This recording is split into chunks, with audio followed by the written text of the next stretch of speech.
반갑습니다. 시간이 금방 가는 것 같아요.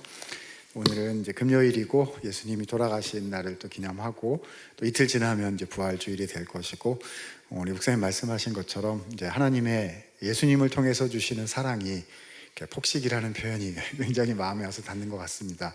우리 가운데 풍성하게 부어질 수 있기를 우리 예수님의 이름으로 축복합니다. 자, 오늘은 셋째 날입니다. 자, 복습을 한번 해볼까요? 자, 첫째 날은 예수님을 어떤 관점에서 봤지요? 하나님 나라와 예수 그리스도라는 주제로 살펴보았습니다. 하나님께서 우리를 하나님의 형상과 모양으로 창조하셨기 때문에 우리는 하나님 나라를 실현시켜 나가는 하나님 나라의 대리 통치자로 이 땅에 있는 것이다. 우리가 그런 삶을 살아야 하는 것이다 하는 것을 봤고요. 근데 아담과 하와가 그렇게 못 살았잖아요. 실패하는 우리의 모습과 너무 같은데, 그럴 때 하나님이 어떻게 하셨다는 거죠? 여자의 후손을 보내어 모든 것을 회복시키시겠다라고 약속해 주셨습니다. 그 여자의 후손이 누구시죠? 예수님이신 거죠. 그래서 제가 그날 우리가 누구인지를 봐야 되고, 세상이 어떤 곳인지 하나님 나라인 것을 또 봐야 되고, 그리고 가장 중요한 거는 그 모든 것을 이루어 가시는 하나님을 봐야 된다. 심판당하기에 마땅하고 버림당하기에 마땅한 우리들인데, 하나님은 그런 우리의 연약함, 우리의 불순종, 우리의 상처와 어려움들이 있을 때 오히려 더 큰 은혜의 약속을 베푸신다. 이것을 기억해야 된다고 했어요.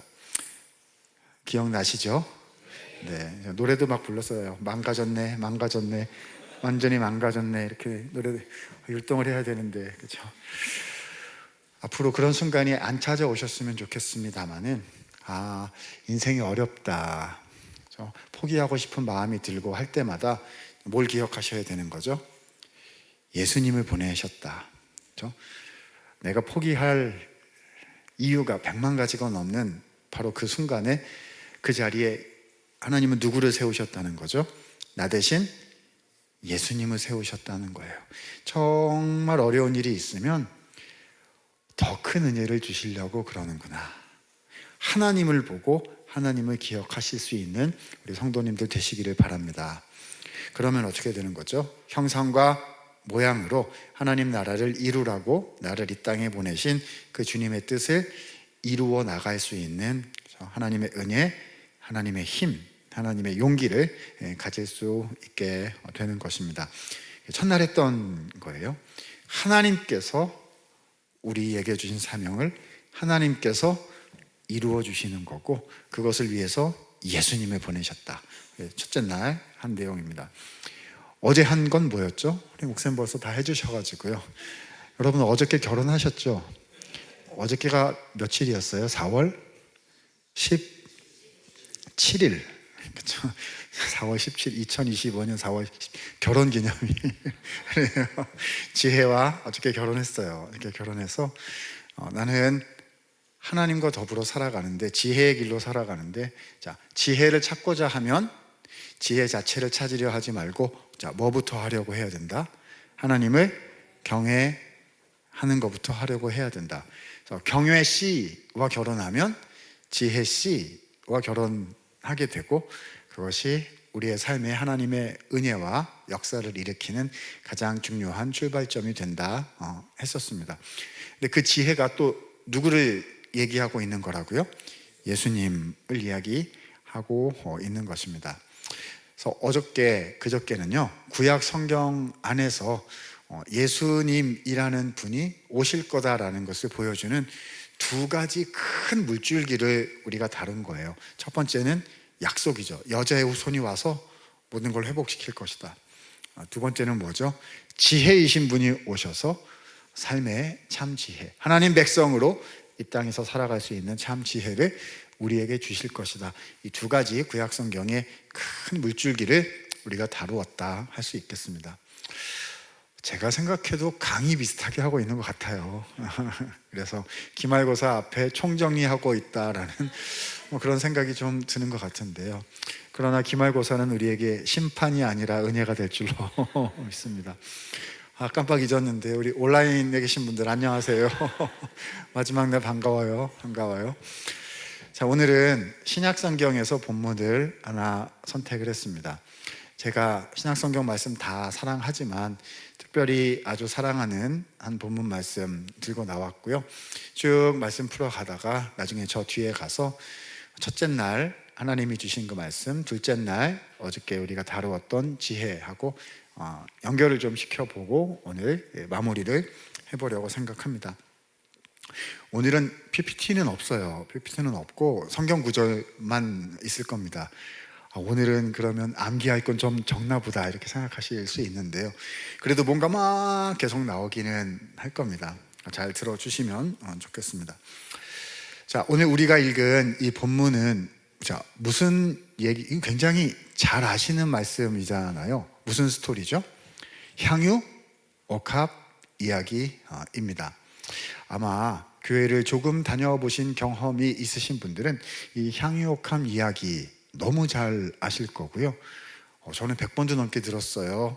이렇게 생각하실지도 모르겠습니다. 스토리 줄거리가 어떻게 되지요? 마리아라는 한 명의 여인이 예수님께 귀한 향유를 부어 드렸다는 그런 스토리입니다. 너무 잘 알려져 있죠. 노래도 있어요. 노래 오래된 노래인데요. 이렇게 4분음표 이렇게 가지고 딴 이렇게 나오는 무슨 노래죠? 내게 있는 향유옥합, 내게 있는 향유옥합 주께 가져와 그 발 위에 입 맞추고 깨뜨립니다 라는 찬양이 있습니다. 제가 그 교육 목사 했을 때요, 그저께 얘기했던 간증했던 한도중고등부에서 교육 목사 할 때 이 찬양을 헌금송으로 몇 달 썼다가 집사님 한 분한테 되게 혼난 적이 있어요. 목사님 그럴 수가 있습니까? 왜 그러세요? 이렇게 귀한 찬양을 헌금 드릴 때만 쓰다니 그럴 수 있습니까? 그래가지고 그런 거예요. 그런 적이 있습니다. 너무 귀한 그런 본문 말씀이죠. 저는 이 향유옥합 얘기를 딱 처음에 들으면은요, 신학교 처음 1학년 들어갔었을 때의 한 장면이 저한테 생각이 납니다. 신학대학원이죠. 저 용인 양지에 있는 신대원 우리 목사님도 나오시고 저도 거기 나왔고 제가 또 거기에서 교수 생활을 오래 한 전도사님들이 신학 훈련하는 곳이거든요. 근데 거기도 학교여가지고 이제 수업을 합니다. 그러니까 새벽기도 하고 또 수업을 8시부터 시작해요. 일찍 시작하죠. 8시부터. 사실 대학원이지 말은 고등학교 같아요.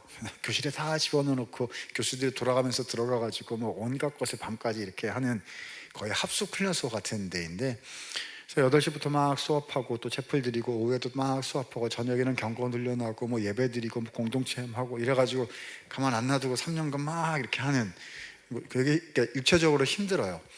그래서 8시에 수업 딱 하면 쉬는 시간에 이제 밖에 나가가지고 커피 한 잔 이렇게 마시면서 잠 깨고 그랬었습니다.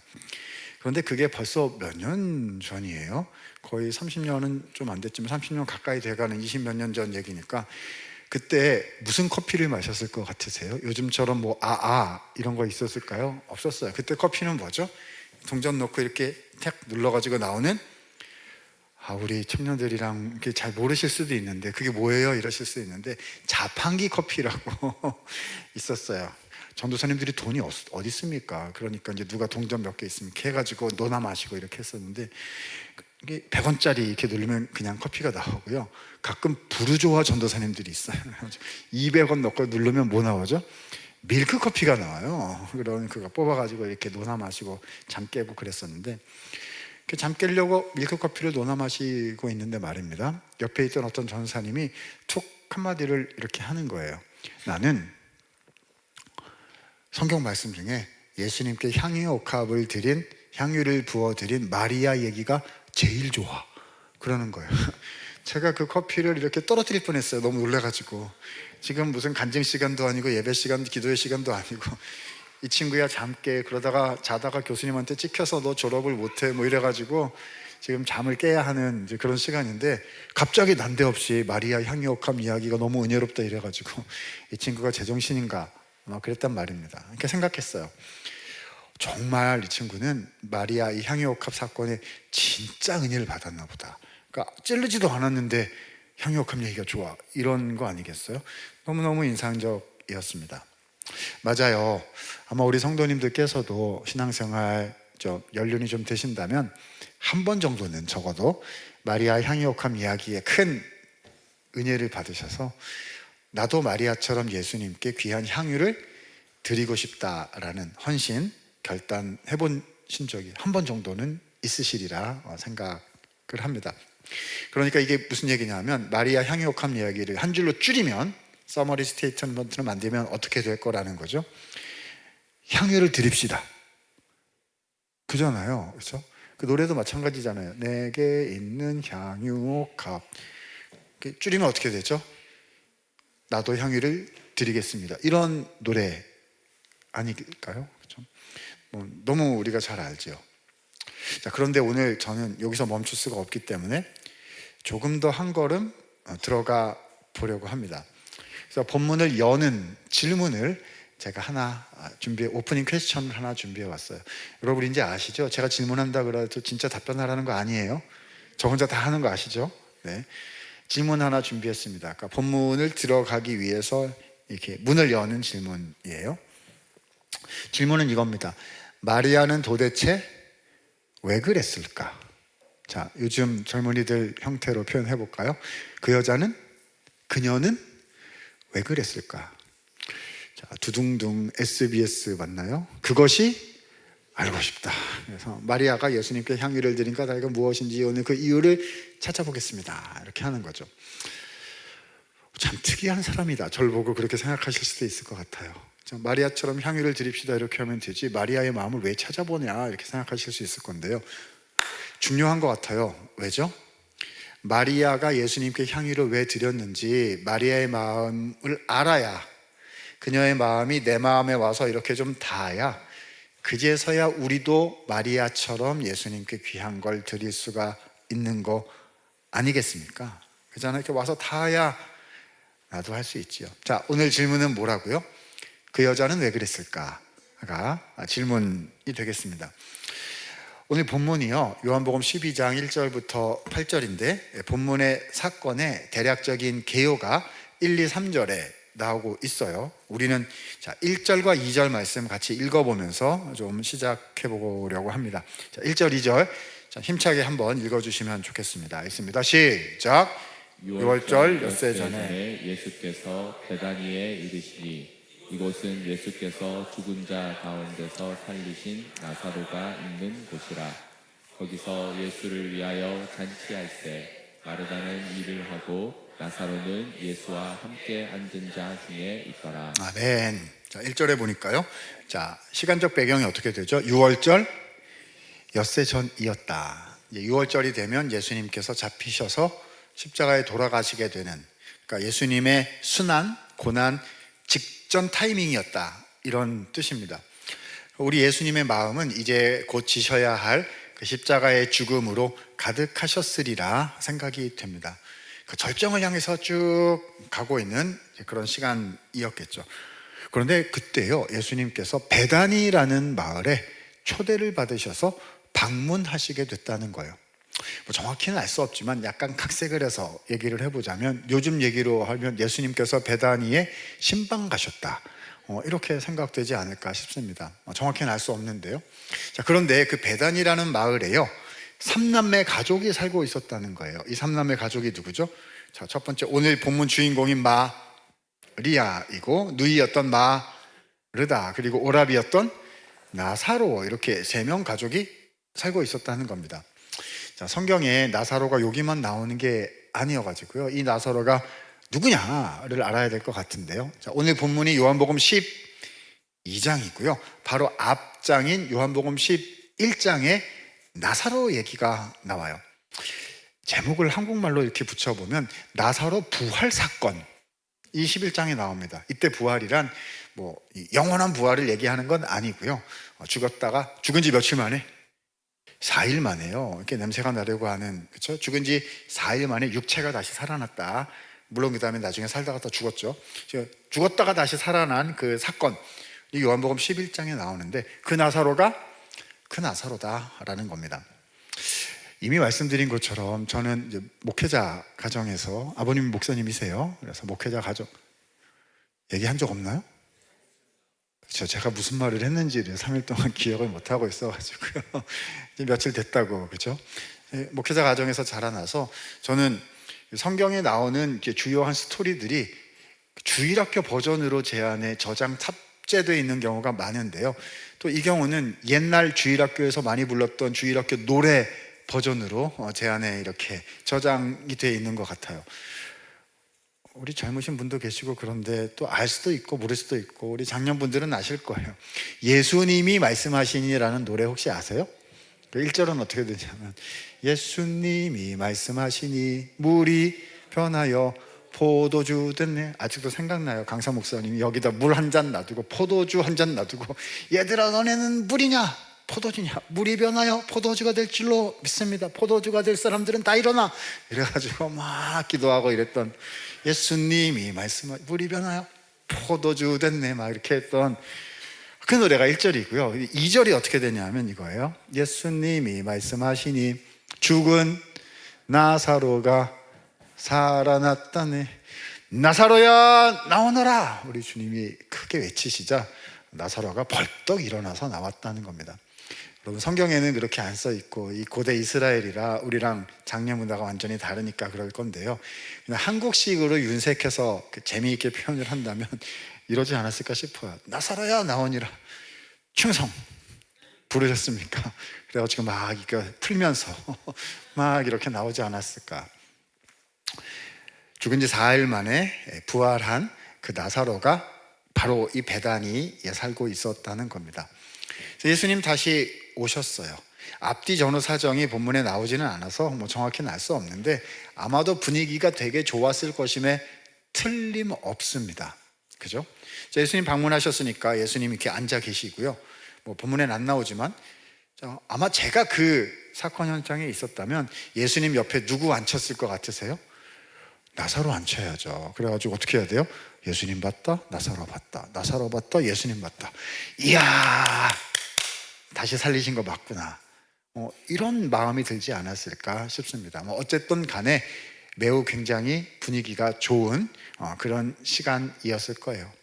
그런데 그때 저쪽에서 한 명의 여인이 향유를 들고 나타났습니다. 누구죠? 오늘 주인공이 마리아였단 말입니다. 사건 현장, 2000년 전 사건 현장에 제가 거기 있었다면 저는 이랬을 것 같아요. 마리아, 예수님께 향유를 드리려는 거 제가 다 알고 있어요. 얼마나 귀한 일인지 모르겠어요. 어서 앞으로 이렇게 오세요. 유튜브 생중계 준비해 놨습니다. 언론사 기자들 다 불렀어요. 얼마나 귀해, 얼마나 귀해. 향유를 드리다니 여러분, 우리는 마리아를 몸받아야 합니다. 막 이랬을 것 같거든요. 근데 당시 사건 현장에 있었던 사람들은 마리아에게는 관심이 있어요, 없어요? 없어요. 바로 전에 나사로를 다시 살리신 예수님 보고 있느라고 정신 없었을 겁니다. 요즘 말로 아무도 관심을 주지 않는 가운데 마리아는 예수님께 가까이 와서 어떻게 했어요? 이 향유를 예수님께 부어 드렸다는 것입니다. 그윽한 향기가 사람들의 코끝에 가서 닿기 시작을 했겠죠. 그리고 사람들은 동시다발적으로 생각하기 시작했을 것입니다. 어떤 생각했을까요? 이쯤 되면 그 현장에 있었던 사람들의 머리 위에다가 말풍선 이렇게 좀 그려가지고 무슨 생각했을지 좀 적어보면 되게 재미나지 않을까 싶습니다. 아마 우리 연배가 있으신 어르신들은 길게 말씀하시지 않았을까 싶어요. 도대체 이 처자가 지금 무슨 행위를 한 것인지 즉시 고하라, 이렇게 오래 말씀하셨을 것 같고, 우리 청년들이랑 학생들은 글쎄요, 한 글자면 충분하지 않을까요? 뭐라고 말했을까요? 헐 점점점 이렇게 말했겠죠. 모든 세대가 다 이해할 수 있는 공통 표현으로 한번 바꿔 보겠습니다. 사람들은 무슨 생각했을까요? 마리아가 왜 이런 행동을 한 거지? 무슨 행동을 한 거지? 쉽게 갑니다. 그녀는 왜 그랬을까? 라는 생각을 사람들은 동시다발적으로 하기 시작했을 것입니다. 오늘 예수님께 향유를 부어드린 이 마리아의 행위를 이해하기 위해서 우리는 본문에서 핵심 정보를 하나 찾아낼 필요가 있습니다. 자, 이 마리아의 행위를, 그 의미를 파악하기 위한 가장 중요한 핵심 정보가 뭘까요? 뭐긴요. 예수님께 드린 그 향유가 도대체 얼마짜리냐. 이게 이제 가장 중요한 거 아니겠습니까? 예수님께 10,000원 드렸다. 귀한 일입니다. 이렇게 하실 거고요. 100만 원짜리 드렸다. 정말 믿음의 행동이네요. 감사합니다. 이렇게 할 것이고요. 예수님께 1,000만 원 드렸다 그러면 무슨 일 있으셨어요? 이렇게 될 거 아니겠습니까? 얼마짜리냐? 이게 되게 중요한 것인데요. 본문 읽어가다 보면 5절 정도에 가다 보면요, 이 향유를 마트에 내다 팔면 약 300데나리온을 받을 수 있었을 것이다 라고 설명이 되어 있습니다. 자, 이 고대의 화폐 가치여가지고요, 이 300데나리온을 우리 대한민국 21세기의 현대 화폐 가치로 이게 바꾸는 게 사실상 불가능한 일일 거예요. 그래도 대략 어림잡아 감만 좀 잡아보도록 하겠습니다. 자, 성경에 나오는 한 데나리온은 노동자가 나가서 벌어들이는 하루 품삯이에요. 그렇죠? 요즘 말로 얘기하면 하루 일당 정도 된다는 거죠. 자, 그러면 보세요. 300데나리온은 며칠 일해야 되는 거죠? 300일을 일해야 되는 겁니다. 자, 1년이 365일이고 주일 52번, 그 다음에 명절 뭐 이렇게 빼고 나면 약 300일 정도 될 거 아닙니까? 그럼 300데나리온은 요즘 말로 얘기하면 1년 연봉 정도 된다는 겁니다. 하나도 놀라지를 않으시는데요. 형님들 믿음이 좋으셔서 1년 연봉 정도는 오늘도 바칠 수 있습니다, 뭐 그러시는 걸까요? 여러분, 네, 어디서 아멘이라는 소리를 제가 네, 들은 건지 안 들은 건지 알 수가 없습니다. 큰 금액이거든요. 아직도 놀라시를 않으셔가지고요. 자, 계산을 좀 해보도록 하겠습니다. 순전히 제 맘대로 계산할게요. 나가서 직종과 뭐 연륜 경험에 따라서 벌어들이는 돈이 다 다르실 건데, 순전히 제 맘대로 계산하기 쉽도록 하루에 10만 원 번다 이렇게 해보겠습니다. 자, 계산합니다. 300데나리온은 어떻게 되죠? 300 곱하기 10만 원이잖아요. 300 곱하기 10만 원은 얼마입니까? 3,000만 원입니다. 아직도 놀라지 않으시는데요. 자, 얼마짜리 향수를 부었다고요?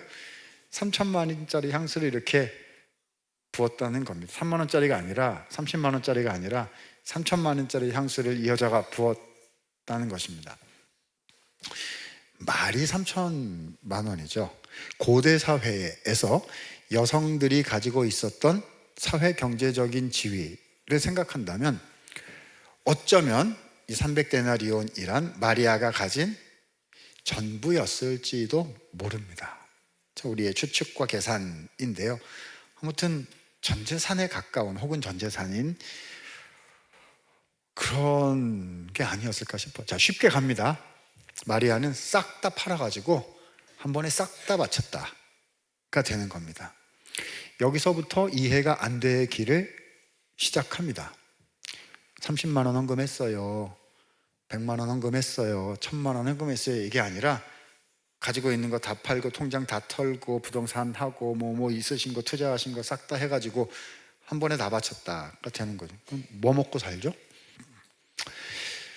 우리 한국 초대교회 산하, 그러니까 저도 목사님 가정에서 자랐으니까요, 아버님 서재 뭐가 많이 있었는데 뭐 주석 같은 것들도 많이 있었지만 또 예화집도 그렇게 많았어요. 왜 예화? 그리고 이제 제가 그 예화집을 많이 봤겠죠. 온갖 감동적인 얘기와 온갖 정말 믿을 수 없을 것 같은 온갖 종류의 얘기들이 이제 예화집에 다 나오는데요. 초대교회 이야기를, 그러니까 제가 어렸을 때 이제 많이 들은 얘기죠. 교회에서도 듣고 여기저기서 들은 얘기인데, 어느 장로님, 어느 교회 가면 어느 권사님이 진짜 모든 걸 다 팔아서 성전 건축하기를 위해서 헌금을 했대더라, 뭐 이런 정말 믿기 어려운 얘기들이 이제 많이 있었습니다. 근데 요즘 와서는요, 어느 교회에서 어느 성도님이 가지고 계신 것을 하나님 나라를 위해서 다 바쳤다더라는 얘기를 들은 적이 없습니다. 저는 뭘 있을지도 모르겠죠. 근데 저는 들은 적이 없어요. 그러니까 요즘 우리는 어떻게 하면서 사냐 하면, 여기는 이제 헌금 많이 하시고 하는 귀한 분들이 많이 계실 건데, 그냥 평균적으로 얘기를 하겠습니다. 쓸 거 남겨놓고, 노후도 중요하고 자녀 교육도 중요하고 어느 정도의 생활의 보장도 중요하고 필요하니까 이렇게 남겨놓고, 그리고 11조 하고, 또 교회 또 사역과 이런 데 필요하다고 하면 그 이상으로 힘을 내서 드리기는 하는데, 근데 싹 다 팔아서 마치는 경우는 글쎄요, 최근에는 들은 적이 없는 것 같습니다. 무슨 말을 하는 거냐 하면은요, 마리아가 이해가 안 된다는 겁니다. 도대체 이 여자는 무슨 행동을 한 것일까? 굉장히 막 궁금해지기 시작이 되는 거죠. 자, 가설을 한번 세워보도록 하겠습니다. 마리아가 한 행동의 이유를 가설을 세워서 한번 해볼게요. 마리아는 예수님께서 자기 오라비인 누구요? 죽었던 나사로를 다시 살려주셨기 때문에 감사해서 헌금을 드린 것이다. 자, 제목 붙여보겠습니다. 오라비 부활 감사 헌금. 자, 우리가 부활주일날 하는 헌금은, 부활 헌금은 예수님께서 부활하신 것을 감사해서 드리는 헌금인데요, 이거는 예수님 말고 누구요? 가족이 죽었다가 다시 살아나서 감사해서 드리는 헌금이다 라는 겁니다. 한번 생각해 볼까요? 사랑하는 가족이 있었어요. 그렇죠? 너무 젊어. 근데 갑자기 돌아가셨어요. 얼마 내면 살려준다? 3천만 원 내면 살려준다는 겁니다. 자, 하시겠어요? 안 하시겠어요? 안 하신다고요? 그죠? 돈이 가족보다 중요하죠. 그렇죠? 아니요, 아닐 겁니다. 다 물어볼 거예요. 진짜입니까? 정말 확실합니까? 이렇게 물으실 거고, 진짜 확실하다고 하면, 그렇죠? 그리고 확실한 정도가 아니라 예수님 옆에서 부위하고 사진도 찍게 해주고, 예수님이 막 죽은 나사로가 살아났다네 막 노래도 만들어주고 그런다고 하면 하겠죠. 확실하다면 3천만 원 어떻게든 마련해서 하려고 할 것입니다. 마리아가 그래서 예수님께서 오라비를 다시 살려주셨기 때문에 감사해서 헌금을 한 것이었나 보다 라고 생각이 들려는 순간, 조금만 더 생각해 보면 또 그것도 아니라는 사실을 생각할 수 있게 됩니다. 여러분, 제가 만약에 마리아의 그런 입장에서 예수님께 헌금을 드리려고 했다면 저는 이렇게 했을 것 같습니다. 저는 은행에 갔을 것 같아요. 은행에 가가지고, 저 직원분 빨리 나오세요. 제가 3천만 원 헌금하려고 하니까, 자, 얼마짜리를 해야 될까요? 수표를 해야 될까요? 5만 원짜리를 한다면, 자, 빳빳한 신권으로 번호 맞춰서 새 걸로, 한 번도 안 쓴 걸로 새 걸로 이렇게 딱 묶어서 주세요. 이렇게 해가지고요, 깨끗한 봉투에 이렇게 잘 넣고 손편지 쓸 것 같아요. 사랑하는 예수님, 오라비 다시 살려주셔서 너무 감사해요. 제가 가진 것 주님께 이렇게 드리니 주님의 복음 사역을 위해서, 장학 사역을 위해서, 구제 사역을 위해서 주님의 이름, 하나님 나라가 이루어지는 곳에 귀하게 의미 있게 써주세요 하고서 예수님께 드렸을 것 같습니다. 예수님, 요즘에 얼굴이 별로 안 좋으신 것 같아요. 가끔씩 만난 것도 꼭 사드시고 제자들도 뭐 좀 사주세요. 이렇게 하면서 이제 드리면은요, 좋잖아요. 마음도 표현할 수 있고, 내가 예수님께 드린 그 귀한 헌금이 실제로 좋은 일에 쓰여질 수가 있단 말입니다. 근데 이 마리아는 어떻게 했다는 거죠? 이 여자는요, 막 예수님하고 이런 방구 상의도 안 했어요. 막 자기 마음대로 막 가가지고는요, 향수를 샀어요. 그리고 향수를 예수님한테 묻지도 않고 막 가지고 와가지고 예수님의 발에다가 이렇게 붓더니, 막 울더니, 머리카락으로 막 닦더니 그랬다는 겁니다. 인간적인 계산을 해보죠. 3천만 원이 어디로 갔죠? 어디로 갔긴요? 땅으로 갔죠. 그렇죠? 더 이상 쓸 수가 없게 되어 버렸다는 겁니다. 하필이면 왜 이런 방식으로 허비하는 것처럼 예수님께 뭔가를 표현하려고 했을까라는 궁금증이 계속해서 일어나게 되는 거죠. 우리가 이 마리아가 예수님께 향유를 드렸다는 사실에 너무 익숙해 가지고요, 하나도 안 놀라는데 정말 이해가 잘 안 될 것 같은 그런 사건이었음이 분명한 것 같습니다. 자, 여기까지가 오늘 12장 본문의 1절, 2절, 3절까지의 내용이라고 생각이 돼요. 막 궁금해집니다. 빨리 얘기해 주세요. 마리아가 왜 그랬는지.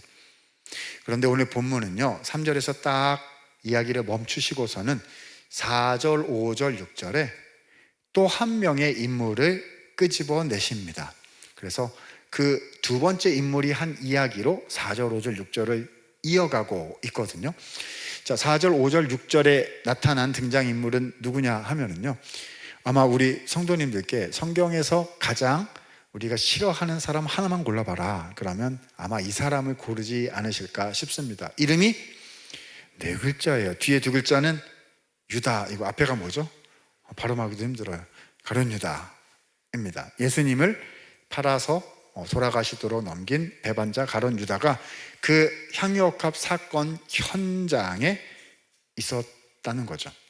자, 유다가 뭐라고 얘기했는지를 한번 볼 수 있도록 하겠습니다. 자, 12장 5절에 보니까 유다가 이렇게 이야기를 했습니다. 자, 유다가 마리아를 현장에서 꾸짖었던 내용입니다. 이 향유를 어찌하여 300데나리온에 팔아 가난한 자들에게 주지 아니하였느냐.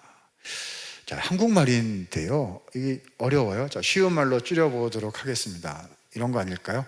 아깝도다, 그런 것 같아요. 현금으로, 캐시로 주님께 헌금을 드렸더라면 좋은 사역에 쓸 수 있었을 텐데 쓸 수가 없게 되어 버렸다라고 야단을 친 겁니다. 이거 웬일입니까?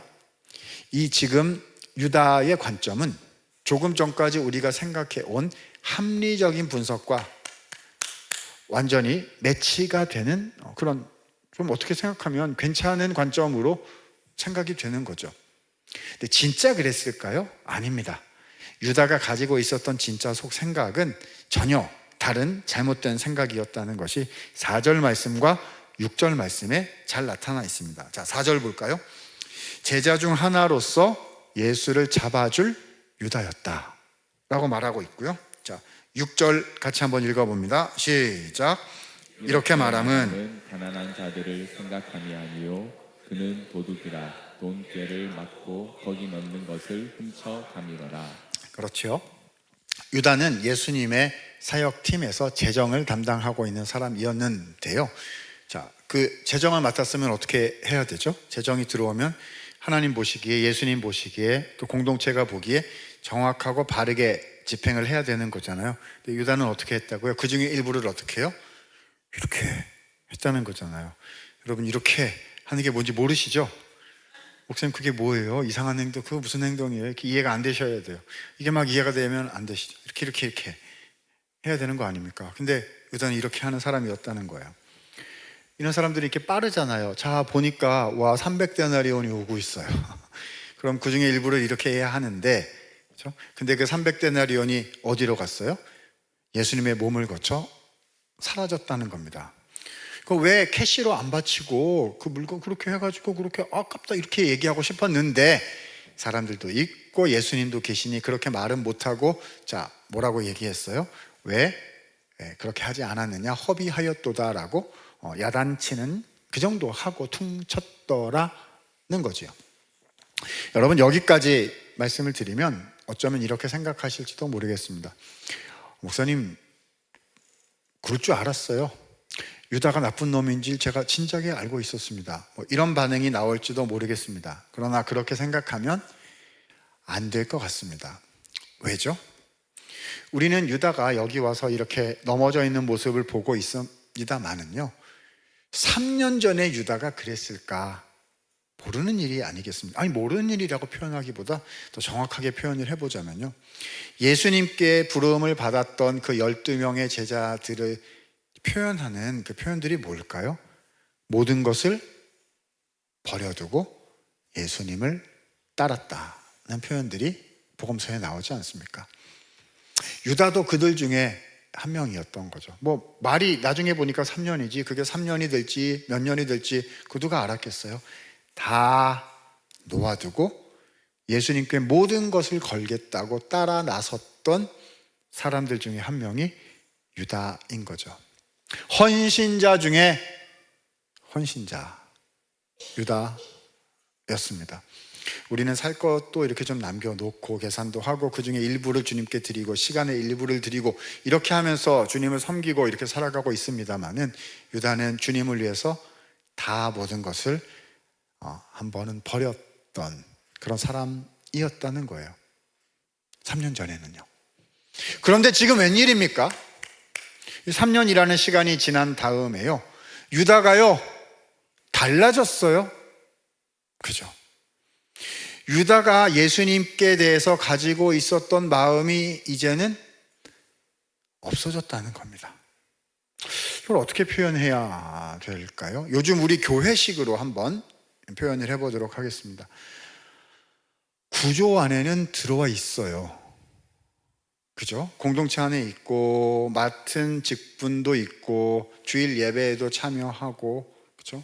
우리 이렇게 사경회 하면, 네, 뭐 온라인으로 오시고, 현장에도 계시고, 오시기도 하고요. 그러니까 몸은 교회 안에 있어요.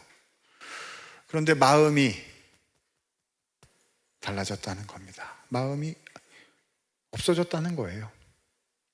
자, 여기서 똑같은 질문이 한 번 더 떠오르게 됩니다. 이번에 질문은 뭘까요? 유다는 왜 그랬을까?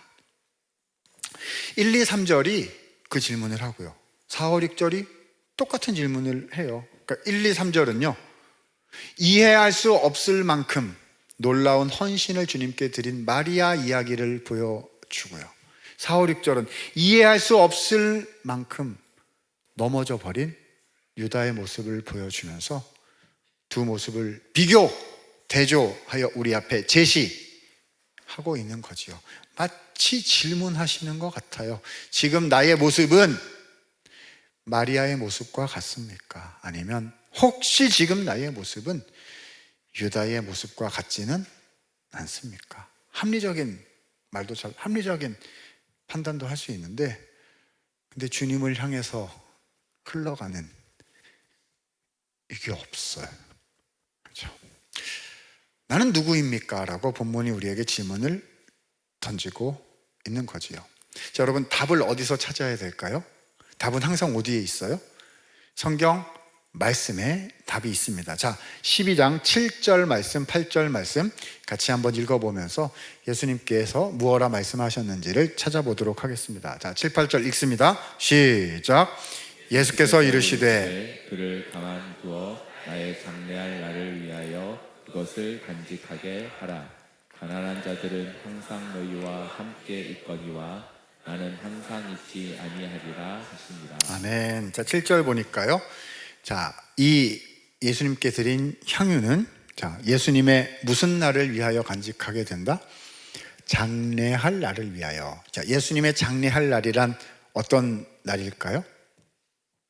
맨 처음에 나왔잖아요. 6월절 엿새 전이었다. 이제 며칠 지나지 않으면 예수님께서 우리의 죄를 지시고 대신 십자가에 죽으실 것인데, 마리아가 예수님께 드린 향유는 예수님의 그 죽으심을 기념하는 의미가 된다라고 알려주신 거지요.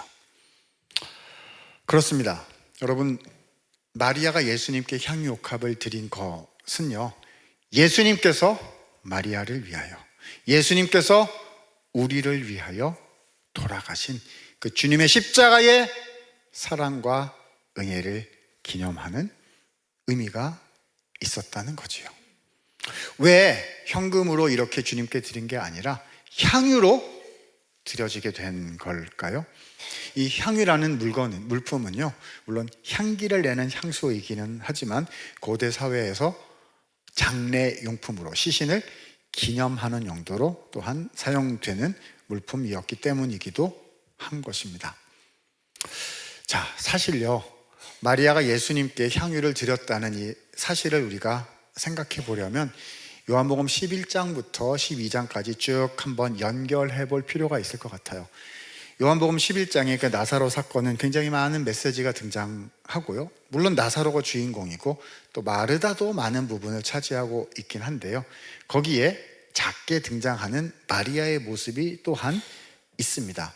그래서 이 마리아 이야기와 12장의 마리아 이야기를 간단하게만 좀 연결을 해보면서 마리아의, 예수님께 향유를 드리고자 했던 마리아의 마음이 어떤 것이었을지를 우리 간단히만 한번 생각해 볼게요.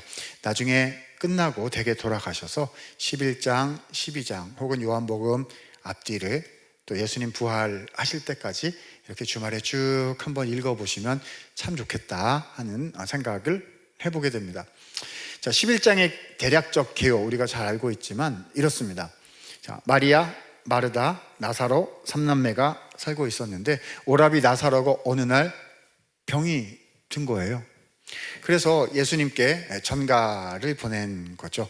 예수님, 오라비가 아파요 라고 말씀을 드렸습니다. 이게 무슨 뜻인 거죠? 예수님 빨리 오셔서 고쳐주세요 라는 말씀이잖아요. 근데 예수님은 오시지 않으셨어요. 못 오셨다 할 수도 있겠지만 안 오셨다 할 수도 있겠죠. 아니, 바쁘시면 예수님 오시지 않으셔도 되시잖아요. 우리 주님은 권능이 있으시니까 말씀만 하셔도 나을 수 있었을 거 아니겠습니까? 마리아, 마르다 가족은 예수님과 친밀한 관계를 가지고 있었던 그런 가족이었을 거기 때문에 예수님 도와주시지 않으셔서 오라비 나사로가 죽었다 이렇게 생각이 되면 마음이 어떻겠어요? 굉장히 안 좋아지고 예수님 왜 그러셨을까라는 그 속생각을 굉장히 많이 하게 된 그런 상황이었을 겁니다. 그래서 오빠가 죽었어요. 이제 4일이 지났습니다. 마음은 너무 많이 상했죠. 예수님 왜 우리를 도와주시지 않았습니까? 우리한테도 그런 일들이 있을 수 있잖아요. 주님께 기도했고 하나님 이렇게 도와주시고 고쳐주시고 새롭게 해주시고 문제를 해결해 주시고 그렇게 주님께 말씀을 드렸는데 그 방식대로 기도 응답이 되지를 않은, 그러면 마음이 아프죠. 힘이 들어요. 그렇죠? 헤쳐나가는 게 너무 어렵단 말입니다. 그런데 바로 이 상황 속에서 예수님께서 베다니 마을에 오셨어요. 자, 이때 4일 만에 오신 거죠. 죽은 지 4일 만에. 그때 마르다가 예수님께 반응한 모습과 마리아가 예수님께 반응한 모습이 사뭇 서로 달랐다. 본문에 나오고 있습니다. 자, 마르다는 어떻게 했냐면 예수님 오셨습니다. 그러니까 이제 마을 입구까지 막 뛰쳐나갔어요.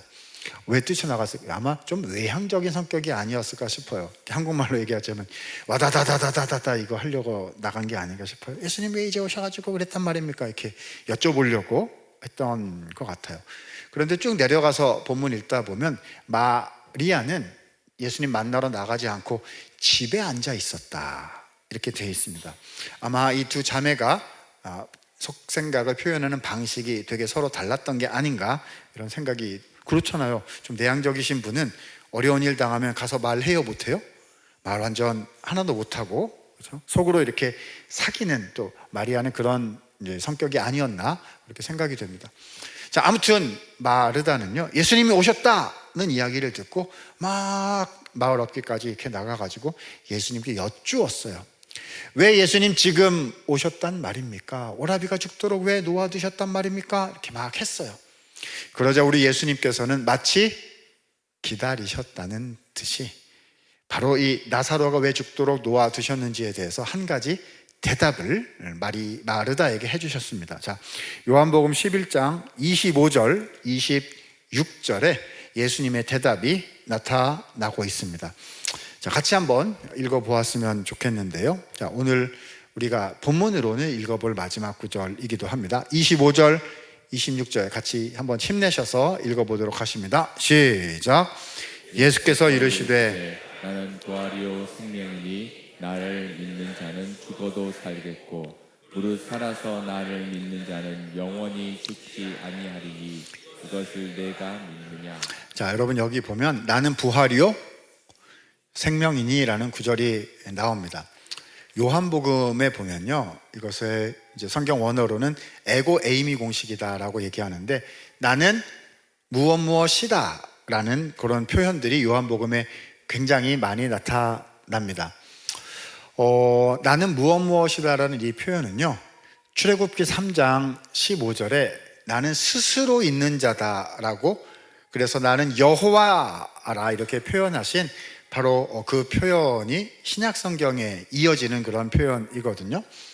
그래서 예수님이 나는 누구다라고 이렇게 말씀하신 요 요한복음의 표현들은 예수님께서 자신을 신의 아들로, 그러니까 예수님이 자신을 신으로 생각하신 신적 자아를 표출하신 그런 자기 계시 공식이다. 우리가 그렇게 표현합니다. 제가 생각해도 말이 어렵긴 하네요. 그렇죠? 나는 뭐뭐다. 가장 유명한 게 뭐 있을까요? 나는 생명의 떡이다. 나는 포도나무요. 너희는 가지다 이렇게 하시는 그 구절들이 있습니다. 그런데 그 나는 무엇이다라는 표현 중에 가장 유명한 것 중에 하나가 우리가 읽은 요한복음 11장 오늘 말씀입니다. 자, 예수님께서 자기 자신을 두 가지로 표현을 해주셨거든요. 첫 번째는 뭡니까? 나는 부활이다 라고 말씀하셨죠. 자, 부활이다 말씀하신 그 내용은 그 바로 뒷 구절에 잘 표현되어 있지요. 나는 부활이요 생명이니 나를 믿는 자는 죽어도 살겠고. 자, 죽어도 살겠고라는 말은 육체의 부활을 말씀하시는 거잖아요. 자, 지금 누가 죽어 있어요? 나사로가 죽어 있습니다. 나사로 죽었다고 그러느냐? 내가 지금 죽은 그 나사로를 지금 내가 다시 살릴 것이다 라는 말씀이죠. 근데 그게 전부가 다가 아니라 하나가 더 나와요. 나는 부활이요 또한 나는 생명이다 라고 하셨습니다. 생명이라는 이 말씀의 뜻이 다음 절인 26절에 표현되어 있는 거죠. 무릇 살아서 나를 믿는 자는 영원히 죽지 않을 것이다. 이것은 육체의 부활을 물론 포함은 하겠으나 더 큰 것을 말하는 거잖아요. 뭡니까? 영원한 생명, 영생까지를 말씀하고 계신 거지요. 여러분 무슨 뜻이지요? 나사로가 죽도록 예수님께서 놓아두시고 일부러 나중에 오셔서 나사로를 다시 살리신 이유는 무엇이라는 겁니까? 예수님께서 어떤 분이신 것을? 부활이요 생명이신 것을 나사로를 다시 살리신 사건을 통해서 우리에게 보여주시기를 원하셨다는 겁니다. 자, 연결해보죠. 나사로가 죽고 사는 문제만으로 끝나는 게 아닌 것입니다. 이제 며칠 지나지 않으면 누가 죽으시죠? 예수님이 죽으시죠. 예수님이 죽으신 게 끝이 아니고요. 그 예수님은 사망의 권세를 깨고 다시 부활하실 것이고요. 그 예수 그리스도의 이름을 믿는 자들에게 부활을 주시고 또한 영생을 주시는 일을 그 십자가 사건을 통해서 이루실 거예요. 나사로 사건을 통해서 주님은 계시하신 것입니다. 내가 십자가에 죽고 다시 부활함으로 지금 나사로를 다시 살린 것처럼 내가 너희를 다시 살릴 것이며 너희에게 영원한 생명을 줄 것이다 라고 예수님은 나사로 사건을 통해서 알려주셨다는 것입니다. 예수님의 복음의 비밀, 십자가의 은혜의 정수가 이 나사로 부활 사건을 통해서 우리에게 전달이 되었던 거죠. 자, 그런데요 여러분, 이 나는 부활이요 나는 생명이다라는 말씀을 누가 들었다고요? 마르다가 와가지고 들었고, 마리아는 어디에 있었어요? 집에 앉아 있었다는 겁니다. 그 다음에 쭉 읽어보면 마르다가 집에 가가지고 마리아한테 얘기합니다. 주께서 너를 찾으신다. 한국말로 얘기를 해보면요, 예수님께서 마리아를 챙기신 거 아닌가 싶어요. 마리아 데리고 와라 이렇게 하신 것 같아요. 그러면 예수님 마리아 다시 오면 이게 한 번 더 이걸 리메이크라고 해야 되나요? 후반전이라고 해야 되나요? 나는 부활이요 나는 생명이니 한 번 더 하셨으면 되게 좋았을 것 같다라는 생각이 드는데 일은 그렇게 진행되지는 않았습니다. 마리아가 울었어요. 주님 왜 이제 오셨단 말입니까? 그래서 그냥 눈물이 왈칵 쏟아졌습니다. 그렇잖아요. 좀 내향적이기도 하고 마음에 이렇게 묵혀뒀던 게 있으신 분은 실제로 그 사람을 만나면 그냥 눈물이 왈칵 쏟아지기도 하는 것 아니겠습니까?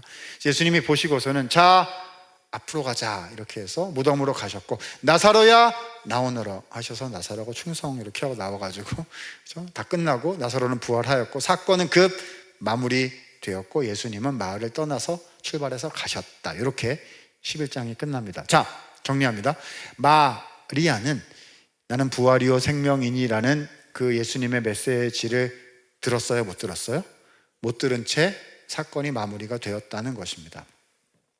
한번 생각을 해보았어요. 마르다가 마리아에게 나는 부활이요 생명이니라고 나사로 죽도록 놓아두셨다가 다시 살리신 그 이유를 마르다한테 설명해 주신 거잖아요. 그 얘기를 자, 동생인 마리아에게 전달했을까요? 전달을 안 했을까요? 저는 틀림없이 전달해 주었을 것이라고 생각합니다. 왜죠? 마리아가 오해하고 있잖아요. 주님 나 도와주지 않았어. 우리 가족 도와주지 않았어. 내가 주님께 그렇게 도와달라 했는데 응답해 주시지 않았어. 이래서 지금 마음이 오해하고 있거든요. 근데 그게 아니었기 때문에 예수님의 그 부활 생명 메시지를 동생한테 전달해 주었을 것이 틀림없다 아니었더라라고 생각해 볼 수가 있을 것 같습니다. 자, 무슨 말이죠? 마리아는요, 예수님의 자신을 향한 사랑을 뒤늦게 깨닫게 되었다는 것입니다. 아, 예수님은 죽은 오라비 나사로를 다시 살려주신 거 정도 하신 걸로 끝나시는 분이 아니시구나. 주님은 나에게 부활이 되시기 위해서, 주님은 나에게 생명이 되시기 위해서 십자가로 가시는 분이시구나. 부활이요 생명이신 그분이 바로 예수님이시구나라는 사실을 알게 되었다는 거죠. 자, 여러분, 이렇게 마음에 은혜를 받게 되면 그 다음에 우리가 어떻게 하려고 할까요? 저라면 예수님께 가서 기회가 있으면, 예수님, 제가 그때 다 생각을 못했었는데 그 말씀 알게 되었어요. 너무 감사해요. 제가 잘못 생각했었는데 주님 너무 감사해요. 이렇게 표현하고 싶지 않겠습니까? 그런데 예수님은 떠나고 안 계세요. 너무 안타까운 거죠. 근데 이게 웬일입니까? 얼마 지나지 않아서 예수님께서 베다니 마을에 다시 오셨단 말입니다. 그럼 가서 말씀을 드리고 싶겠지요. 근데 말씀을 드릴 수가 없어요. 왜냐하면 이 마리아의 특성상, 아까도 가가지고 예수님 왜 그러셨어요? 이렇게 왈칵 울었잖아요. 또 가가지고 왈칵 또 울 것 같고, 어떻게 마음을 표현해야 될까 생각하다가 마리아가 어떻게 하기로 한 거죠? 예수님이 보시면 아는 한 물건을 사기로 한 거죠. 그게 무엇입니까? 예수님의 죽으심을 기념할 수 있는 향유를 사와서 예수님의 몸에 부어 드렸다는 거지요. 이런 거 아니었을까요? 예수님, 저 이제 알았어요. 저를 위해 죽으시고 저를 위해 부활하사 부활이요 생명이 되어주시는 그 예수님의 은혜와 사랑을 주님, 저 이제 알게 되었습니다. 주님 감사합니다. 주님 감사합니다 라고 주님께 말씀드렸던 것이라 생각이 됩니다. 사랑하는 여러분, 단언컨대 예수님께 마리아가 향유를 부어드렸던 까닭은요, 마리아의 마음속에 예수 그리스도의 복음이, 주님의 십자가의 사랑이, 그 십자가의 은혜로 말미암는 그 부활과 그 생명의 그 예수님의 은혜가 마리아의 마음속에 가득가득 부어졌기 때문이었습니다. 어렸을 때부터 제가 신앙생활 했다고 그랬잖아요. 저는 이 설교 말씀 참 많이 들었던 것 같습니다. 근데 제가 이제 못 돼가지고요, 또 신앙도 부족했던 것 같고, 교회 생활을 글쎄요, 모르겠어요. 그래서 이 말씀을 정확하게 제가 잘 이해를 못했던 것 같아요. 저는 이제 어떻게 이해했느냐, 이렇게 이해를 했습니다. 내게 있는 향유 옥합, 이 노래가 나온다거나, 어떤 설교자가 이렇게 해서, 자, 요한복음 12장 마리아가 예수님께 향유를 드린 그 본문이 이렇게 싹 오면은요, 이런 설교가 나올 줄 알았어요. 이게 그 본문의 메시지의 전부인 줄 알았습니다. 뭘까요? 바칩시다 인 줄 알았어요. 그리고 특히 이제 설교자가 되게 말을 잘하는 스타일일 것 같다 그러면 오늘 좀 조심을 해야 되겠다. 내가 주님을 위해서 무슨 선교대에 가고 수련회 가고 뭐 이렇게 해가지고 가서 내가 지금까지 주님을 위해서 이제 이렇게 드리겠다고 이렇게 한 게 합쳐보면 100년이 넘는데, 오늘 또 저 사람이 나와가지고 향유를 주님께 드립시다, 10년씩 인생에서 내놓으세요 막 이렇게 해가지고, 그쵸? 뭐 목회자가 되세요, 실버 때 선교하러 가세요 뭐 이렇게 해가지고 한 10년씩 하면 110년이 될 것 같은데, 오늘 조심해야 되겠다. 왜냐하면 향유옥합 설교는 무슨 설교라고 생각한 거죠? 제가 바칩시다. 자, 시간으로 헌신하십시오, 재정으로 헌신하십시오, 봉사로 헌신하십시오, 당신의 무엇인가를 드리십시오 있잖아요. 저 한국에서 되게 많이 하는 것들 있지 않습니까? 그건 줄 알았어요. 마리아는 다 바쳤는데 당신은 그동안에 얼마나 드리셨습니까? 그게 신앙생활 맞습니까? 드리세요, 이렇게. 맞아요. 드리자는 얘기 맞거든요. 드리자는 얘기 맞아요. 근데 정확한 포인트가 어디 있느냐? 저는 잘못 생각했던 것 같아요. 여러분 우리 한번 곰곰이 생각해 보셨으면 좋겠습니다. 오늘 본문을 통해서 이 마리아 향유옥합 사건이요, 지금까지 11장 부활 생명부터 시작해서 12장 그것을 나의 장래를 나를 위하여 간직하게 하라 하시고, 그 뒤에 이어진 모든 흐름을 생각을 해볼 때요, 가장 큰 희생을 하신 분이 누구죠? 자, 요한복음 12장을 제가 한 줄로 줄여 보겠습니다. 한번 들어보세요. 제가 이해하는 향유옥합 사건을 한 줄로 제목을 붙여 보겠습니다. 향유옥합을 깨뜨리신 예수님. 자, 다시요. 향유옥합을 깨뜨리신 누구요? 예수님. 신학교 교수님이 성경을 그렇게 몰라서 어디다가 쓰겠어요? 향유옥합을 누가 깨뜨렸어요? 마리아가 깨뜨렸는데 무슨 예수님이 깨뜨렸다고 그러세요? 이렇게 말씀하시면요, 오늘 이 스토리를 하나도 이해를 못 하신 거예요. 자, 다시요. 오늘 본문을 통해서 가장 큰 희생을 하신 분이 누구시죠? 마리아요. 3천만 원 바쳤다고요? 전 재산 바쳤다고요? 오늘 본문을 통해서 가장 큰 희생을 하신 분은 예수님 아니실까요? 우리가 첫째 날, 그렇죠? 여자의 후손을 보내신다라고 하셨거든요. 그죠? 여자의 후손을 보내어서 다시 살린다. 아담과 하와가 못한 거를 아담과 하와의 후손 중에 나오는 그 사람을 통해서 하겠다고 하셨는데요, 실제로 주님은 어떻게 하셨느냐 하면은요, 자, 아담과 하와 애 열심히 낳아, 쭉쭉 낳아, 그 중에 괜찮은 애가 하나 나와가지고 다시 이걸 하신 게 아니란 말입니다. 여자의 후손이 누구가 되는 것이지요? 성령의 감동으로 말미암아 동정녀가 잉태하여 누구를 낳는 거죠? 하나님의 아들을 낳는다는 것입니다. 이 하나님의 아들은 인간이시지만 누구이세요? 하나님이세요. 제2위 하나님이시죠. 사람이 되신 하나님, 하나님이 여자의 후손이 되어서 오셨단 말입니다. 여러분, 이거는 상상을 할 수가 없는 개념의 파괴예요. 그죠? 12월 25일 이제 되면, 크리스마스 되면 저희 교회들마다 뭘 하냐면, 애들 나와가지고 막 이렇게 하고 케이크 만들어서 이렇게 하고 Happy birthday to you, baby Jesus. 와, 예수님 생일 축하해요. 막 이런 거 한단 말입니다. 하도 많이 해가지고 우리는 어떤 생각을 할 수 있냐 하면, 그렇지, 예수님이 아기로 이 땅에 오는 것이 당연하지, 그게 예수님이 하려고 온 일 아니에요? 아닙니다, 여러분. 예수님은 사람 따위가 되실 분이 아니시죠. 예수님은 하나님이세요. 하나님의 아들이세요. 그런데 나 하나를 바꾸시고자, 나 하나를 용서하시고 하나님의 백성 삼으시고자 창조주께서 피조물이 되셔서 이 땅에 오셨다는 것입니다. 둘째 날 어저께 우리가 지혜에 대해서 얘기를 했어요.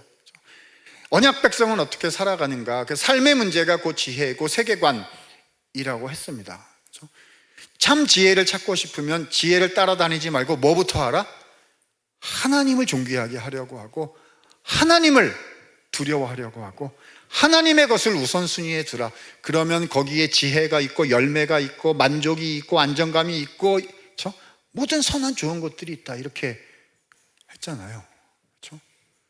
여러분, 예수님이 하나님의 아들이시거든요. 그분은 하나님이시면서 또한 모든 죄인들을 심판할 권세를 가지신 재판장이세요.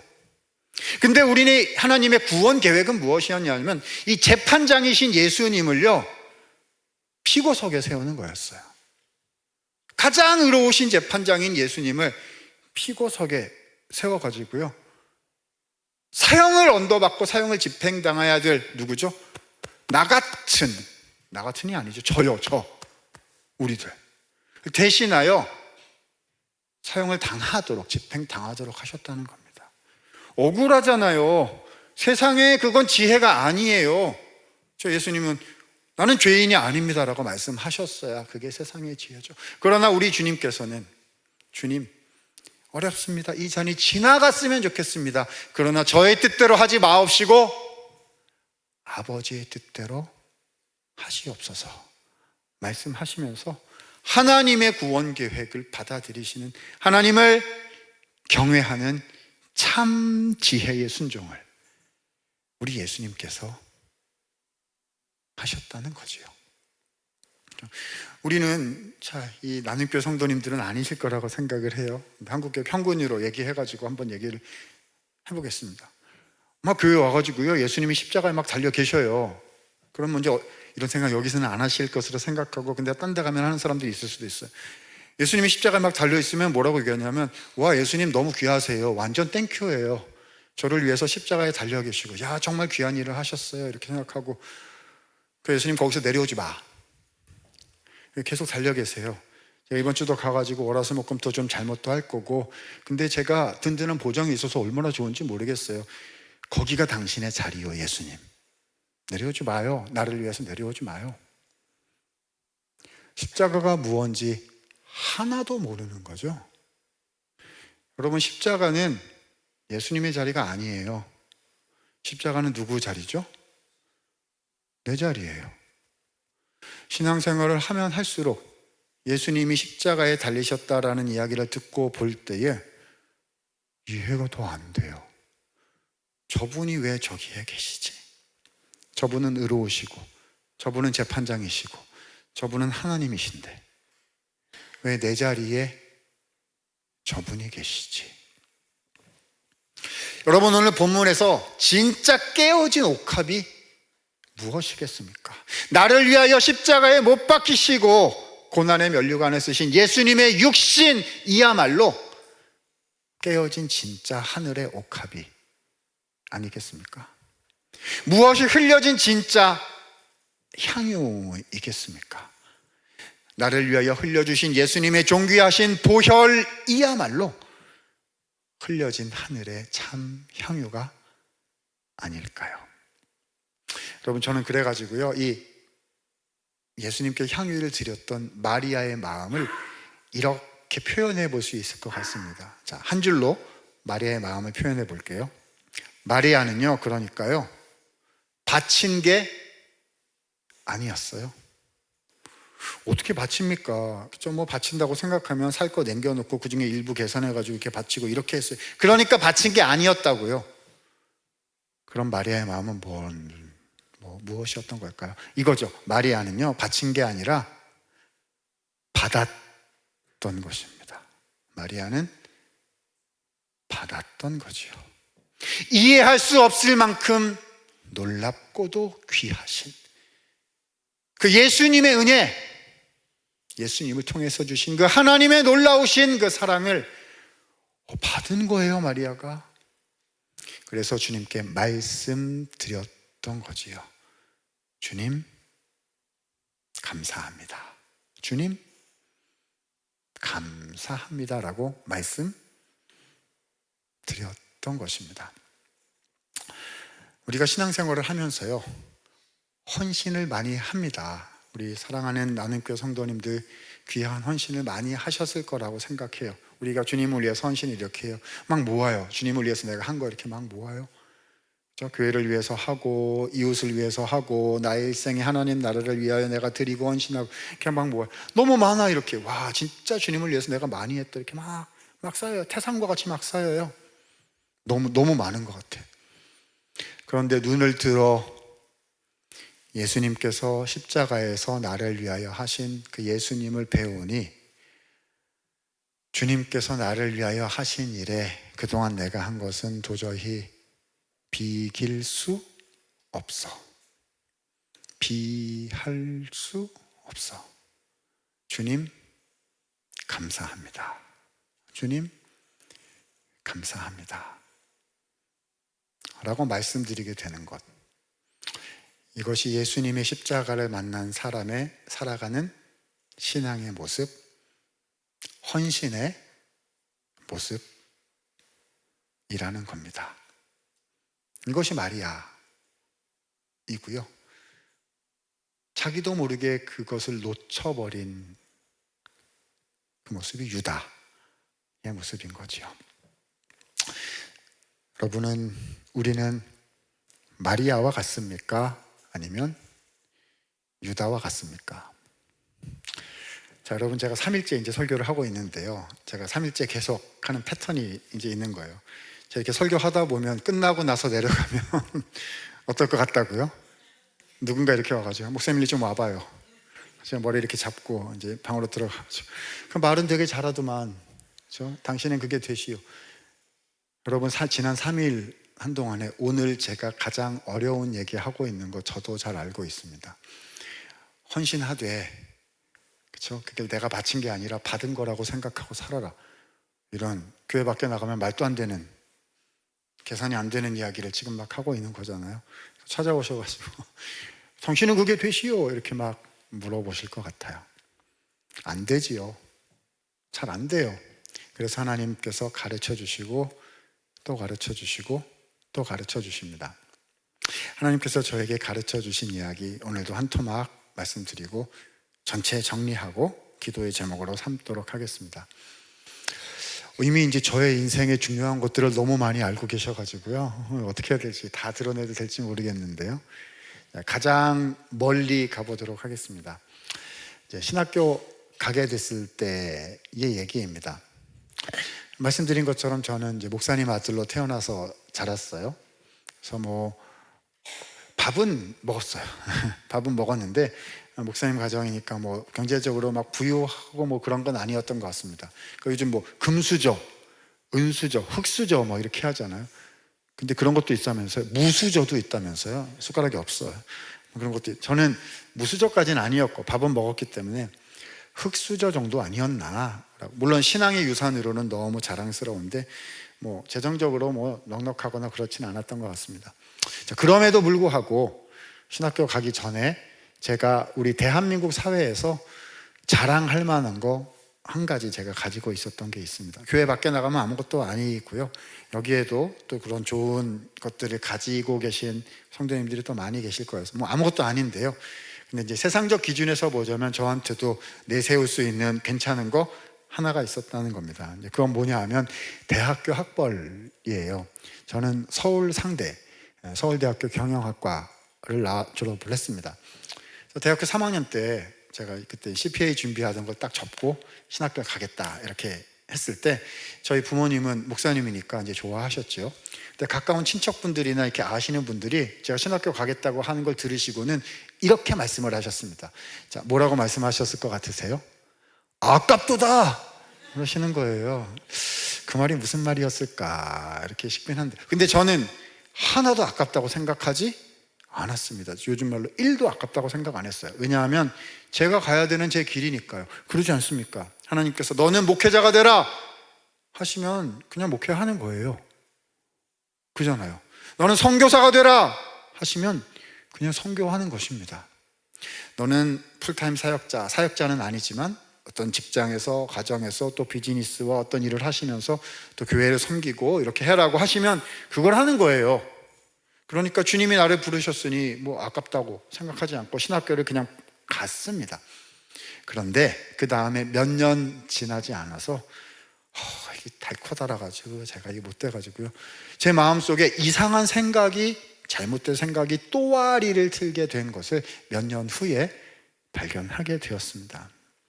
자, 신학교 가고 몇 년 후에 제가 서울에 있는 어떤 지역에 고등부 교육전도사로 사역을 나가게 됐습니다.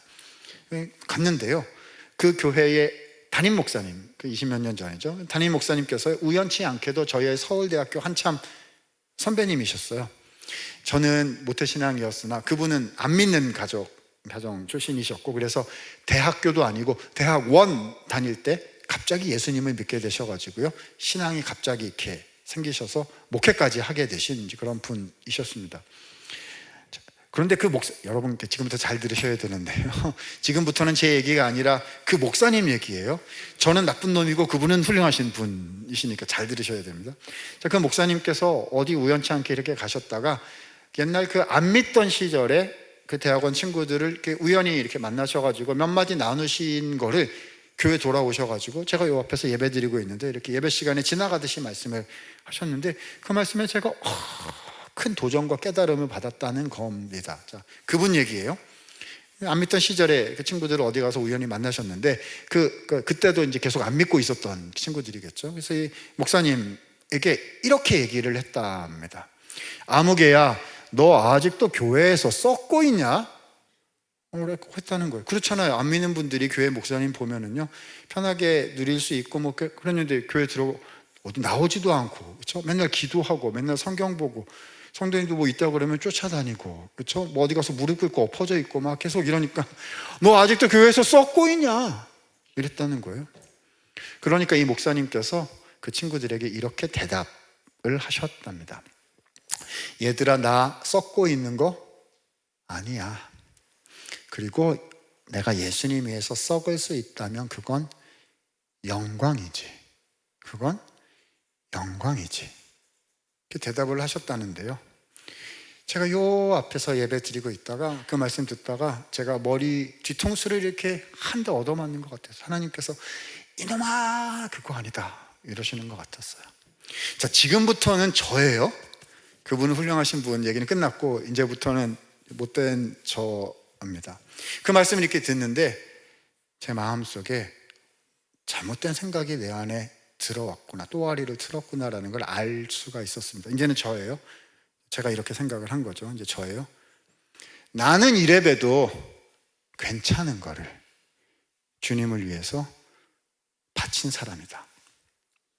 나는 이래봬도 괜찮은 거를 주님을 위해서 바친 사람이다 라고 저도 모르게 제가 생각을 하고 있더라고요. 근데 주님께서 어떻게 하신 거죠? 이놈아 그거 아니야. 알겠더라고요. 나는 바친 인생이 아니라 받은 인생이다. 이해할 수 없는 하나님이 사람이 되신, 하나님의 지혜를 따라 나를 위하여 십자가를 지신 그 십자가의 그 하늘의 사랑을 받아서 내가 주님의 자녀가 되었구나. 나는 받은 인생이다.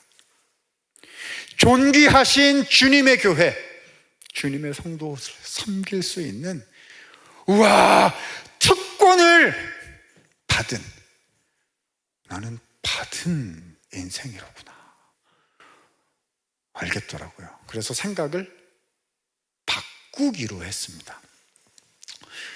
그 다음에 잘 됐을까요? 잘 안 돼요. 그 다음에 잘 안 돼요. 왜냐하면 이게 교회는, 그래서 여기는 건강한 교회에서 안 그럴 수도 있는데, 자, 평균적으로 얘기하는 겁니다. 교회는 특이한 곳이어서요, 은혜 받고 이렇게 열심을 내면 일을 더 시켜요. 이상한 곳이에요, 교회는. 이래가지고 내가 지금까지 주님을 위해서 드리고 희생하고 양보하고 기도한 거 생각해 보니까 옛날 무슨 건전지 버전 100만 23번을 했어요, 제가. 그렇죠? 나 혼자 100만 23번. 옆에 보니까 이게 23번밖에 안 하고 12번밖에 안 하는 사람이 수두룩 하거든요. 근데 내가 말씀을 더 먼저 받고, 내가 기도를 더 많이 했고, 내가 제자 훈련을 받았고, 내가 말씀의 은혜를 먼저 받았고, 그래서 내가 한 번 더 용서해야지, 내가 한 번 더 이해해야지, 내가 한 번 더 기다려야지, 내가 먼저 한 걸음 더 앞에 나가고, 내가 막아서고 내가 버티고 이렇게 해야지, 뭐 이렇게 그렇게 하게 되는 거예요. 막 그렇게 하게 되는 게 있어요. 이게 100만 32번 100만 56번 막 이렇게 해가지고 막 올라가. 어떻게 되냐면, 야, 이 동네에서 내가 제일로 헌신한 사람이다, 이렇게. 이 동네에서 내가 제일로 많이 주님께 바친 사람이다, 이렇게. 아니, 여러분은 안 그러시죠? 제가 그렇더라고요. 제가 지금은 여기서 이제 방긋방긋 웃고 이제 선한 사람으로 있지만, 제가 학교에 가서 이렇게 막 하면은요, 제가 어저께 잠언도 이렇게 했지만 히브리어 딱 이렇게 해놓고 이제 막 강의를 하면 우리 전사님들이 막 받아줬고요. 여러분, 제가 그런 사람이에요. 전국교회 우리 전사님들이 다 나가가지고요, 잠언은 이렇게 하는 거예요, 뭐는 연약신학은 뭐예요, 막 이렇게 해가지고, 그죠?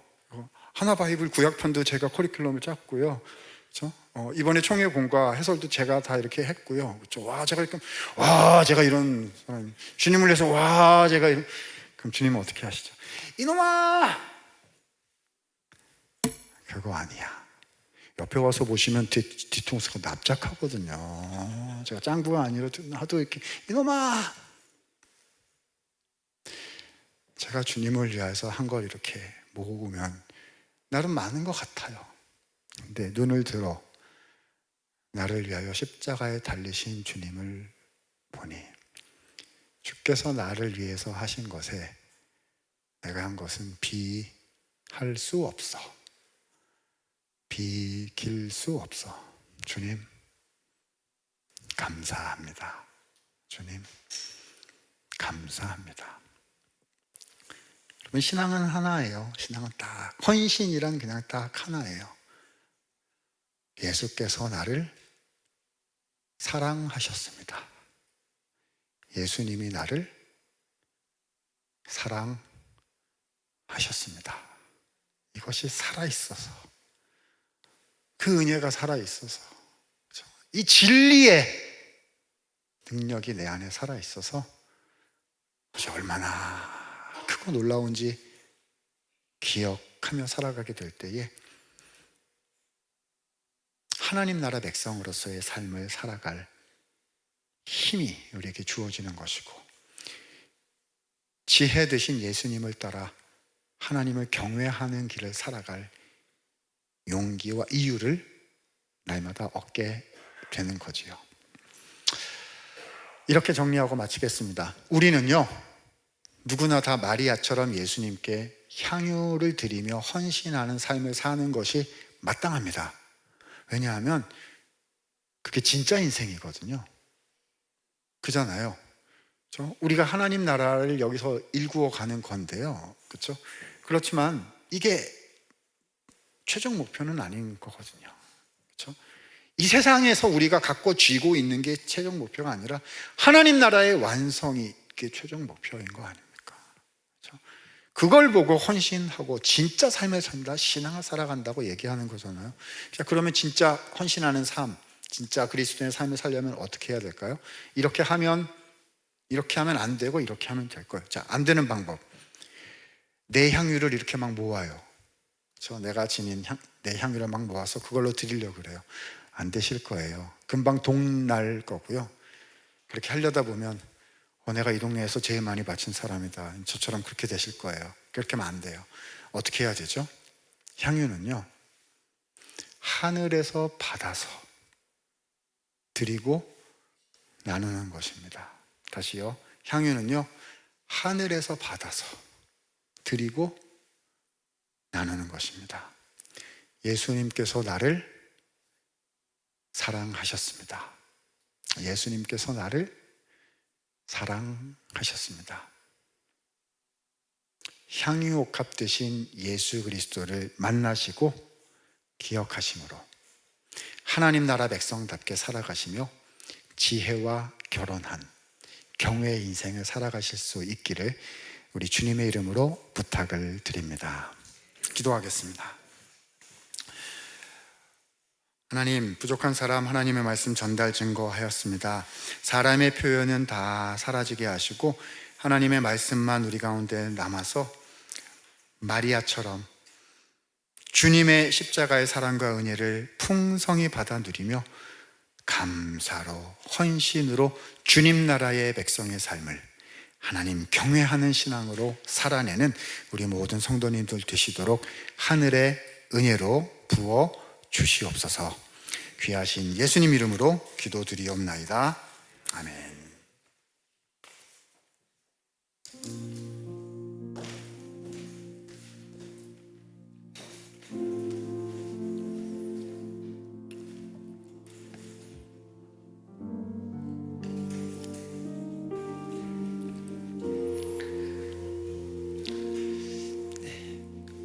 우리가 뭔가 주님께 드리기 전에 우리를 위하여 자기의 전부를 내어주신 우리 주님을 같이 바라보는 시간 갖겠습니다. 우리 고난주간에 우리가 모여서 뭘 하는가 라고 할 때요, 우리를 위하여 당신의 모든 것 내어주신 하나님의 독생자 아들 예수 그리스도를 바라보기 위해서 모입니다. 이 땅의 소망이 되시는 그 예수님, 이 땅에 우리가 살아 생존할 수 있게 만드신 모든 것들을 베풀어 주신 그 주님, 그 은혜와 사랑을 다시 보고 다시 경험하고 다시 누리려고 우리는 이렇게 모여서 함께 하나님을 예배하고 말씀을 듣습니다. 이 시간 함께 우리 마음을 모아가지고요, 이 십자가 그늘 아래에 있는 이 소망을 같이 보게 해달라고, 내게 베푸신 은혜를 먼저 알게 해달라고, 내가 누리고 있는 사랑이 어떠한 사랑인 줄 나로금 경험하게 하시고 고백하게 해달라고 같이 구하는 시간 되겠습니다. 함께 이 찬양의 가사로 하나님께 나아가겠습니다.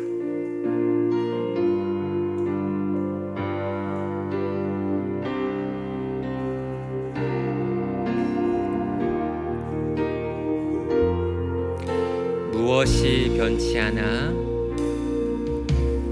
무엇이 변치 않아,